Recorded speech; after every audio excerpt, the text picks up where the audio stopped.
What's up everyone? Welcome back to the channel. In this video, I'm giving you a Binance Junior review and explaining what it's designed for, how it works, and whether it actually makes sense for families.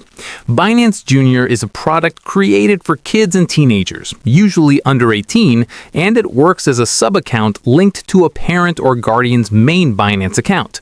That means the parent stays in full control of the funds, settings, and permissions at all times. The main goal of Binance Junior isn't trading, it's more about learning and saving. Kids can hold crypto, earn small rewards through savings-style features, and learn basic financial concepts in a simplified environment. There's no advanced trading, leverage, or risky tools available, which keeps things more controlled. One of the biggest positives is parental control. Parents can set limits, monitor activity, approve actions, and decide exactly what their child can and can't do. This makes it feel more like a supervised learning tool than a real trading platform. The interface is also simplified compared to regular Binance. It's designed to be easy to understand, which helps younger users focus on concepts like saving, balances, and value, rather than speculation.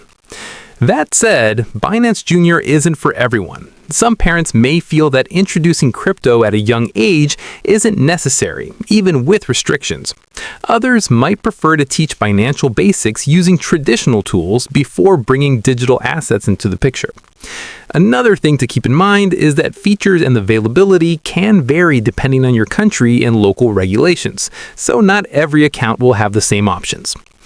Overall, Binance Junior is best seen as an educational and savings-focused tool, not a trading app. If parents want a controlled way to introduce digital finance concepts and keep full oversight, it can be useful. If not, it's completely fine to skip it. If this review helped you out, don't forget to like, subscribe, and I'll see you in the next one.